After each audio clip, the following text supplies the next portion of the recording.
나이가 들면 어느샌가 계단 오르기가 점점 더 힘들어지고 조금만 걸어도 다리가 무거워 금방 지치는 순간이 옵니다.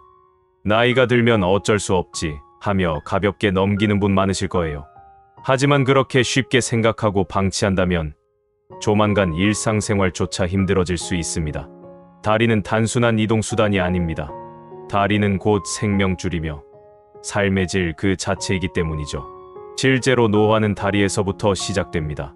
다리 근력이 줄어들면 무서울 만큼 빠른 속도로 온몸이 약해지고 내일 당장이라도 걷고 싶어도 걷지 못할 수도 있습니다. 이런 끔찍한 상황을 막고 건강한 다리를 지키실 수 있도록 반드시 피해야 할 음식 3가지와 쉽게 따라할 수 있는 초간단 운동법 3가지를 알려드리겠습니다. 이미 다리가 약해지신 분들도 올바른 습관을 실천하면 다시 회복할 수 있습니다.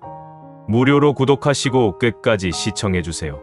건강한 몸으로 편안하고 행복한 인생을 살 수 있는 유용한 꿀팁들이 담겨 있습니다. 다리의 기능은 건강한 수명을 연장하는 데 있어 매우 중요한 역할을 합니다. 안타깝게도 다리 근육은 신체 전체 중 가장 빠르게 노화가 진행되는 부위인데 더욱 무서운 것은 이 노화가 조용하고도 확실하게 진행된다는 것입니다. 우리는 점차적으로 균형 잡기, 계단 오르기, 걷기 등 모든 것이 힘들어지는데 근력뿐만이 아니라 뼈의 강도 또한 함께 약해지기 때문에 더욱 힘든 것입니다. 운동 부족과 불균형한 식사가 겹치면 그 노화 속도는 예상했던 것보다 훨씬 빠르게 진행되겠지요. 우선 음식에 대한 이야기부터 먼저 시작하겠습니다. 사실 우리가 매일 무심코 먹고 있는 음식 중에는 다리의 노화를 무섭게 가속시키는 음식이 숨어 있습니다. 이것을 모르고 계속 섭취하면 열심히 운동을 해도 물거품이 되어 버릴지도 모릅니다. 다리 기능을 급속도로 저하시키는 첫 번째 음식은 고기의 기름 부위입니다. 마블링이 풍부한 고급 소고기, 삼겹살의 고소함, 참 맛있지요? 하지만 이런 기름진 고기를 자주 섭취하면 다리 건강에는 치명적일 수 있습니다. 가정의학과 전문의 김영훈 박사의 이야기를 들어보도록 하겠습니다. 제 진료실을 찾는 50대 이상의 환자들 중 상당수가 다리 통증과 근력 저하를 호소합니다. 운동도 열심히 하고 나름 건강한 식습관을 유지한다고 자부하시는 분들도 많았죠. 얼마 전 방문한 남성분도 매일 아침 1시간씩 빠르게 걷고 꾸준히 헬스장도 다니는 운동 많이 하였어요. 그런데도 요즘 들어 다리가 무겁고 발가락 끝이 심하게 저린다고 하셨죠. 자세히 살펴보니 이분의 식습관이 문제였습니다. 고기의 감칠맛을 너무 좋아하셔서 기름진 고기를 거의 매일 섭취하고 있었어요. 그러다 보니 운동을 열심히 해도 근육이 제대로 생기질 않고 오히려 다리 관절과 근육에 염증이 쌓이고 있던 것이죠. 지방을 과다 섭취하면 혈액이 탁해지고 혈관 내부에 콜레스테롤이 쌓이게 됩니다. 그러면 혈관이 딱딱해지고 부서지기 쉬운 상태가 되고 이 증상이 심해지면 걷는 것조차 어려운 상태가 될 수도 있습니다. 더욱 무서운 점은 지방 과다 섭취는 뼈를 약하게 만든다는 것입니다. 고령자의 경우 골절을 한번 당하면 침대 생활로 이어지는 경우가 매우 많습니다. 회복되기가 어려워 늘 조심해야 하죠. 그렇다면 우리는 어떻게 고기를 섭취하는 것이 좋을까요? 고기는 근육과 뼈, 건강을 유지하는 데 필수적인 단백질 공급원입니다. 하지만 어떤 부위를 어떻게 섭취하느냐에 따라 다리 건강에 미치는 영향이 완전히 달라질 수 있습니다. 첫 번째로 기름이 적은 부위를 선택하세요. 삼겹살이나 마블링 많은 소고기 대신 지방이 적은 부위를 고르는 것이 핵심입니다. 고기를 조리하기 전 눈에 보이는 지방을 최대한 제거하는 것도 좋은 방법입니다. 둘째, 튀기거나 볶는 것보다는 삶아서 섭취하세요. 튀기거나 기름에 볶으면 지방 섭취량이 급격히 늘어나고 발암물질이 생길 위험도 있습니다. 수육 형태로 드시거나 그릴, 에어프라이어를 이용해 기름을 빼고 섭취해보세요. 셋째, 채소와 함께 드세요. 고기를 먹을 때 충분한 채소를 곁들이면 지방 흡수를 줄이고 체내 염증 반응을 억제할 수 있습니다. 특히 항산화 성분이 풍부한 양배추, 브로콜리, 버섯, 양파 등과 함께 섭취하면 혈관 건강을 보호하는 데 도움이 됩니다. 다리 노화를 가속시키는 음식 두 번째는 국수와 빵입니다. 여러분은 국수나 빵을 얼마나 자주 드시나요? 간편하고 부드럽게 넘어가고 속도 든든하게 채워주는 참 매력적인 음식이죠. 67세의 정영자님도 그랬습니다. 혼자 살면서 간단한 한 끼를 해결하기 위해 국수와 빵을 자주 먹는 편이었어요. 소화도 잘 되고 만들기 간편하고 가격도 저렴하다고 생각했으니까요. 하지만 이것이 제게 이렇게 심각한 문제를 일으킬 줄은 몰랐습니다. 정영자님이 자택 아파트에서 계단을 오르던 중 발을 헛디뎌 넘어지고 만 것입니다. 검사 결과 뼈 밀도가 같은 연령대 평균보다 30%나 낮았다고 합니다. 아주 충격적인 결과였죠. 왜 이런 일이 벌어졌을까요? 그 원인은 바로 정제 탄수화물 때문이었습니다. 국수와 빵은 흰 밀가루로 만들어진 정제 탄수화물입니다.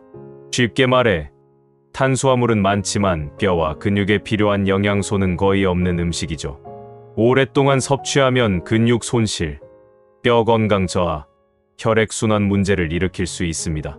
또한 혈당을 급격히 올렸다가 다시 빠르게 떨어뜨리는 혈당 스파이크를 유발합니다. 이 과정에서 근육이 손실되고 다리 힘이 약해질 수 있습니다. 즉, 운동을 해도 효과가 적고 오히려 다리가 더 피로해질 수 있는 것이죠. 그렇다면 어떻게 해야 할까요? 국수를 드시고 싶다면 현미면이나 메밀국수를 선택하세요. 혈당 조절에도 도움이 되고 뼈 건강에도 긍정적인 영향을 줍니다. 간식으로 빵을 드시고 싶을 때는 흰 식빵이나 크루아상 대신 통밀빵, 호밀빵, 귀리빵을 선택하시면 좋습니다. 이런 빵은 식이섬유와 미네랄이 풍부해 혈당이 급격히 오르는 것을 방지할 수 있기 때문이지요. 정영자 씨는 국수와 빵을 줄이고 현미밥, 두부, 달걀, 된장국 같은 균형 잡힌 식사를 시작했습니다. 그동안 간편하게 한 끼 해결하기 위해 대충 먹었던 식단을 조금씩 바꿔보기로 한 것이죠. 처음부터 완전히 끊으려고 하면 오히려 스트레스가 될 것 같았어요. 무리하지 말고 할 수 있는 만큼만 바꿔보자. 이런 마음으로 조금씩 더 건강한 음식을 선택하는 작은 변화를 실천해 나갔어요. 그렇게 몇 주가 지나고 어느 날 문득 계단을 오르는데 이상하네? 전보다 숨이 덜 차네 싶더라고요. 평소라면 다리가 금방 무거워지고 피곤했을 텐데 어느새 다리 균형이 잡히고 걷는 게 한결 가벼워진 걸 느꼈습니다. 처음엔 반신반의했지만 몸이 좋아지는 걸 직접 경험하니 더 해보고 싶다는 동기부여가 생겼어요. 작은 변화인데도 이렇게 차이가 나다니. 제가 선택한 식단이 몸을 바꿔준다는 걸 실감하고 나니 뿌듯함과 함께 건강한 식습관을 계속 이어가고 싶은 마음이 들었죠. 다리의 노화를 가속화하는 세 번째 요인에 대해 말씀드리겠습니다. 그것은 바로 술입니다. 하루의 피로를 풀기 위해 혹은 좋은 사람들과의 시간을 위해 술을 마시는 경우가 많죠. 특별한 날, 기분 좋게 한 잔 기울이며 대화를 나누는 시간은 소중한 추억이 되기도 합니다. 오늘 하루도 수고했어 라며 스스로에게 건배를 하기도 하고 오랜만에 만난 친구들과 술잔을 부딪히며 추억을 떠올리고 웃기도 합니다. 때론 가벼운 한 잔이 삶의 활력소가 되기도 하죠. 특히 사회생활을 하다 보면 한 잔만 하고 가자 라는 말에 흔쾌히 응하게 될 때도 많고 이렇게 좋은 날 그냥 갈 수 있나 하며 분위기에 취하는 날도 있습니다. 적당한 음주는 사람들과의 관계를 부드럽게 만들고 긴장을 풀어주기도 하죠. 그렇지만 여러분 혹시 주무시다가 갑자기 다리에 쥐가 나서 깨거나 다음날 아침 발과 다리가 부어 신발이 꽉 끼는 경험, 혹은 아침에 일어나 발을 디딜 때 발바닥이 아프거나 휘청거리며 균형 감각이 떨어지는 느낌을 받으신 적 있으신가요? 그렇다면 알코올이 근육에 영향을 미쳐 발생하는 증상일 수 있습니다. 알코올은 근육 단백질 합성을 방해하여 근육량 감소를 초래하고 근육 조직을 손상시켜 근육의 약화, 통증, 부종 등을 유발할 수 있습니다.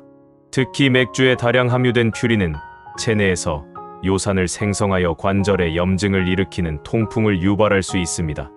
이는 엄지발가락, 발목, 무릎 등 하지 관절에서 주로 발생하며 중년 남성에게서 많이 발병합니다.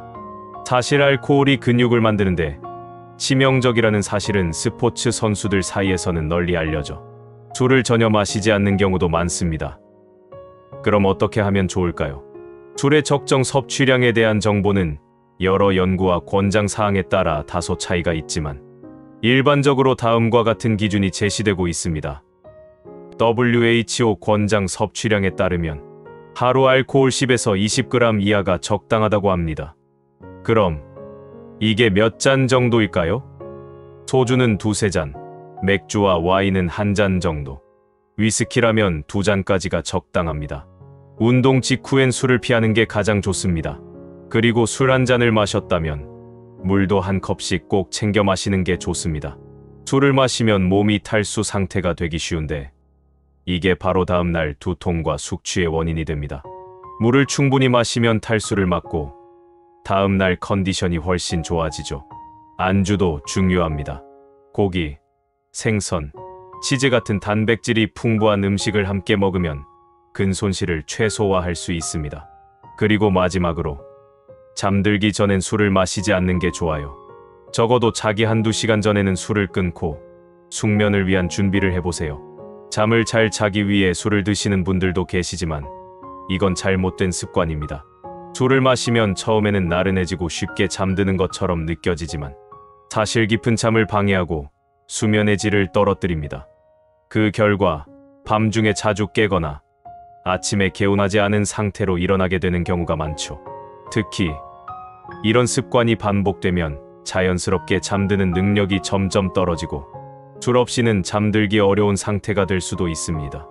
즉, 일시적인 효과를 보기 위해 술을 마시다 보면 오히려 불면증이 악화될 위험이 있습니다. 술을 완전히 끊을 수 없다면 최대한 가볍게 그리고 운동과 멀리 떨어진 시간에 마시는 것.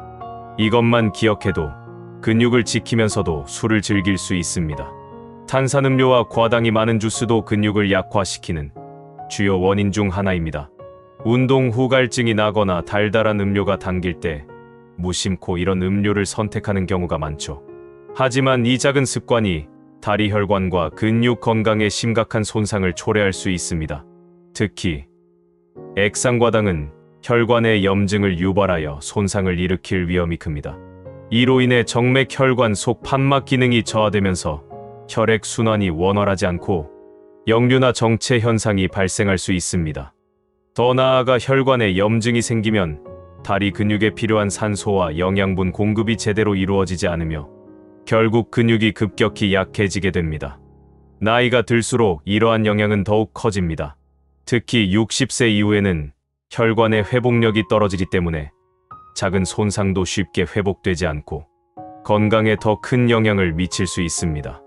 따라서 건강한 근육과 혈관을 유지하려면 순수한 물이나 건강한 수분 보충 음료를 선택하는 것이 근육 보호에 훨씬 더 도움이 됩니다. 건강한 근육을 만들기 위해 전문가들이 강력하게 추천하는 음식이 있습니다. 바로 황태채입니다. 여러분, 성인이 하루 동안 단백질을 얼마나 섭취해야 되는지 알고 계십니까? 체중에 따라 다른데요. 킬로그램당 약 0.8에서 1.2g으로 되어 있습니다. 쉽게 얘기하면 킬로그램당 1g이라고 생각하시면 되는데요. 체중이 60kg이라면 하루에 60g 정도, 70kg이라면 70g은 드셔야 된다는 겁니다. 근감 소증이 있거나 연세가 많이 드신 분들, 근육을 늘려야 하는 분들은 더 많이 드셔야 되겠지요. 그런데 이것이 말처럼 쉽지가 않습니다. 안타깝게도 우리나라 65세 이상 노인들이 이 단백질 섭취를 잘못하고 있다는 것이 현실입니다. 또 이 단백질은 많이 먹는다고 해서 한꺼번에 다 흡수되지 않습니다. 예를 들어서 하루에 60g의 단백질을 섭취해야 되는 경우에 이것을 3번으로 나눠서 20g씩 각 끼마다 드시는 것이 가장 흡수율이 좋습니다. 왜냐하면 한 번에 흡수할 수 있는 그 용량이 20에서 많아봤자 30g밖에 되지 않기 때문에 그렇습니다. 그래서 우리가 평상시에 단백질 섭취가 굉장히 어려운 것인데요. 그런데 여기에 아주 희망적인 것이 하나 있습니다. 이것은 바로 단백질 함량이 굉장히 높은 황태를 활용하면 아주 큰 도움이 된다는 것인데요. 우리가 흔히 단백질 음식하면 계란, 닭고기, 두부, 소고기, 콩류 같은 것들이 있겠죠. 그런데 그것보다 월등하게 많이 들어있는 것이 바로 이 황태입니다. 황태 100g에는 약 79g의 단백질이 들어있다고 하는데요. 이것은 소고기에 비하면 3배 정도 용량이고 닭가슴살로 비하면 2.3배 정도의 용량입니다. 그래서 황태는 조금만 먹어도 많은 단백질을 섭취할 수가 있다는 것입니다. 그래서 식사 중에 계란이나 또는 고기를 드시다가도 중간중간에 황태채를 함께 드셔주시면 단백질을 훨씬 쉽게 섭취할 수 있다는 것이죠. 그렇다면 이 황태채 어떤 분들이 활용하면 좋을까요? 첫 번째는 바로 평상시 소화 기능이 안 좋아서 육식을 잘 못하는 경우입니다. 육식을 잘 못하는 경우에 사실 단백질 섭취가 어렵기 때문에 이때 황태채를 활용하시면 아주 좋고 피로 회복에도 도움이 됩니다. 두 번째는 바로 다이어트 하시는 분들한테는 아주 큰 도움이 됩니다. 황태는 단백질은 풍부하면서 지방량은 굉장히 적기 때문이지요. 또 간을 보호해 줄 수 있는 아미노산이 풍부하고 미네랄도 많이 들어있기 때문에 우리의 신진대사를 활성화시킬 수 있는 아주 좋은 식품입니다. 우리 몸에서 가장 큰 근육이 모여 있는 곳 바로 다리입니다. 다리 근육이 약해지면서 시작되는 악순환의 고리를 아시나요? 어느 순간 바닥에 떨어진 물건을 줍는 게 부담스럽게 느껴진 적 있으실 거예요. 예전엔 아무렇지 않게 허리를 숙여 주었던 물건들이 이제는 무릎을 굽히기도 다시 일어서기도 힘겹게 느껴질 때가 있습니다. 처음엔 그냥 몸이 뻣뻣해졌나 보다 하고 넘길 수도 있습니다. 하지만 이런 작은 변화가 다리 힘이 점점 약해지고 있다는 신호일 수 있습니다. 점점 움직이는 것이 귀찮아지고 쉬는 시간이 많아지죠. 예전엔 반찬 하나를 더 가져오려고 자연스럽게 일어났지만 이제는 그냥 이대로 먹자 하는 식으로 바뀌는 겁니다. 가까운 슈퍼도 걸어가는 대신 배달을 시키고 설거지나 청소를 하다가도 쉽게 지쳐 의자에 앉아 쉬는 시간이 늘어납니다. 하지만 움직이지 않으면 근육은 더 빠르게 약해지고 또 다시 활동이 줄어드는 악순환이 반복됩니다. 그러다 보면 혼자서 생활하는 것도 점점 어려워지는 것이죠. 실제로 다리 근력이 약한 노인의 80%가 5년 이내에 독립적인 생활을 유지하지 못하게 된다고 합니다. 단순히 걸을 때 불편한 것이 아니라 화장실을 가거나 옷을 입는 것조차 힘들어질 수 있습니다. 즉, 지금 다리를 어떻게 관리하느냐에 따라 미래의 내 삶이 달라질 수 있다는 뜻이죠. 그런데 문제는 우리가 일상에서 알게 모르게 다리 건강을 해치는 잘못된 습관들을 가지고 있다는 것입니다. 지금부터라도 이 작은 습관들을 바로잡아야 합니다. 첫 번째는 오래 앉아 있는 습관입니다. 대한노인의학회의 연구에 따르면 하루 6시간 이상 앉아 있는 경우 그렇지 않은 사람보다 다리 근력이 40% 더 빠르게 감소한다고 합니다. 지난달 제가 만난 72세 김영호 님의 이야기입니다. 김영호 님은 퇴직 후 한동안 매일 아침 공원을 돌며 운동을 즐기던 분이었습니다. 그런데 요즘엔 좋아하는 TV 프로그램을 보느라 소파에 앉아있는 시간이 대부분이라고 하십니다. 오랫동안 소파에 구부정하게 앉아있다 보니 다리로 가는 혈류가 줄어들면서 신진대사가 둔화되었고 무릎과 종아리에 계속 부담이 쌓여 뚜둑거리는 소리가 나기도 했고 종아리에는 묵직한 통증이 느껴졌습니다. 그러다 결국 병원을 찾았고 심부정맥 혈전증이라는 진단을 받았다고 합니다. 쉽게 말해 오랜 시간 움직이지 않아 혈액순환이 원활하지 않다 보니 다리 깊은 혈관에 피떡이 생긴 것입니다. 심한 경우 혈전이 혈류를 타고 폐로 이동하면 치명적인 폐색전증으로 이어질 위험도 있었습니다.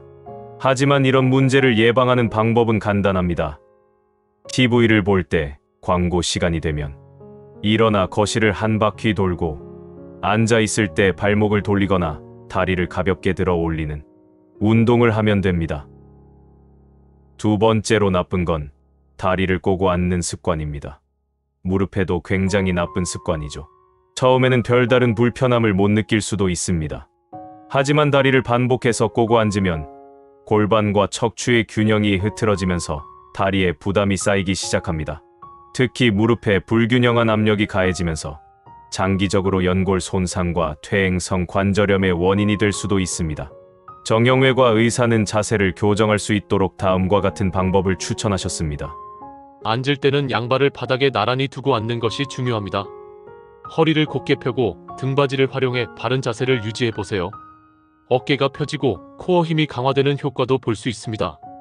한국에서는 좌식 생활을 하는 경우도 많기 때문에 바닥에 앉아야 한다면 다리를 앞으로 뻗거나 양반 다리를 하듯 몸의 균형을 잘 맞추는 것이 중요합니다. 1시간에 한 번은 허리와 골반을 풀어주는 스트레칭도 꼭 해보세요. 세 번째는 잘못된 신발 선택입니다. 지난달 75세 이종환님을 만났습니다. 고관절 골절로 병원에 입원해 있는 상태였죠. 이야기를 들어보니 그가 무심코 신었던 신발이 문제였습니다. 마트를 가던 중 갑자기 발이 미끄러워지면서 넘어졌는데 알고 보니 운동화 밑창이 심하게 닳아 있었다고 합니다. 결국 이렇게 크게 다치고 나서야 신발의 중요성을 깨닫게 되셨죠. 나이가 들면 발에 맞는 신발을 신고 미끄럼 방지 기능이 있는 신발을 선택하는 것이 건강을 지키는 기본입니다. 발을 잘 잡아주는 편안한 운동화나 기능성 신발을 신는 것도 좋은 방법입니다. 발볼이 너무 좁거나 굽이 높은 신발은 피하시고 집에서도 편안한 쿠션이 있는 실내화를 신어 발의 피로를 풀어주셔야 합니다. 잠들기 전 따뜻한 물로 발을 씻으면 몸과 마음이 편안해지고 숙면에도 큰 도움이 됩니다. 미지근한 물에 10분 정도 발을 담그고 부드럽게 마사지를 해주세요. 혈액순환이 원활해지고 다리의 붓기와 피로가 풀립니다. 발바닥이 건조하거나 갈라지는 분들은 씻은 후 보습 크림을 발라주면 더욱 효과적입니다. 혹시 아침에 일어나면 다리가 무겁고 부어있는 느낌이 드시나요? 이는 밤새 움직이지 않아 혈액순환이 원활하지 않기 때문입니다. 특히 다리는 심장에서 가장 먼 곳에 있어 혈액순환이 가장 어려운 부위입니다. 그래서 아주 중요한 것이 바로 종아리 마사지입니다. 매일 아침 저녁으로 10분씩 종아리 마사지를 해보세요. 한 달만 해도 다리 부종이 눈에 띄게 줄어들고 편안해지는 걸 느낄 수 있을 거예요. 그리고 아침에 눈을 뜨면 발목 돌리기를 먼저 해보세요. 침대에 앉아서 한쪽 발을 들어 올린 후 발목을 시계 방향으로 천천히 돌려주세요. 그 다음 반대 방향으로도 돌려줍니다. 이렇게 양쪽 발목을 번갈아가며 풀어주면 근육이 부드러워지고 혈액순환도 촉진됩니다. 이제 다리 근력을 강화하는 하체 근력 운동법에 대해 알아보겠습니다. 노년기에 근감 소증을 예방하거나 치료할 수 있는 방법은 근력 운동이 최선입니다. 근력 운동이 기반이 되었을 때 단백질이나 크레아틴 보충이 효과를 극대화할 수 있습니다. 여기서 꼭 기억해야 할 점이 있습니다. 이런 운동들은 통증이 있을 때만 하는 것이 아닙니다. 매일매일 하는 게 비결이죠. 꾸준하게 하되 절대 무리하지 마세요. 오히려 관절과 근육에 부담을 줄 수 있습니다. 나이와 몸 상태에 맞는 적절한 운동을 선택하고 지속적으로 실천하는 것이 무엇보다 중요합니다.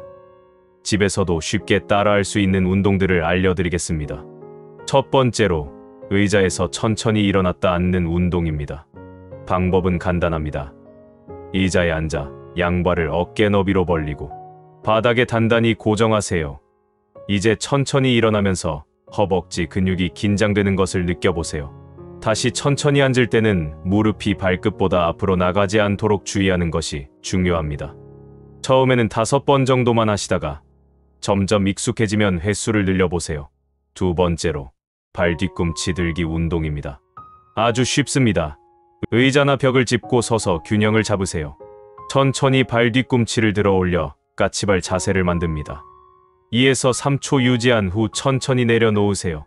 하루에 10번에서 15번씩 반복하면 다리 피로를 줄이고 근력을 강화할 수 있습니다. 혈액순환을 촉진하고 다리 부종을 예방하는 데도 효과적인 운동입니다. 세 번째로 앉아서 다리 들기 운동입니다. TV를 보실 때마다 습관처럼 하시면 허벅지 앞쪽 근육이 강화되고 무릎 관절이 보호됩니다.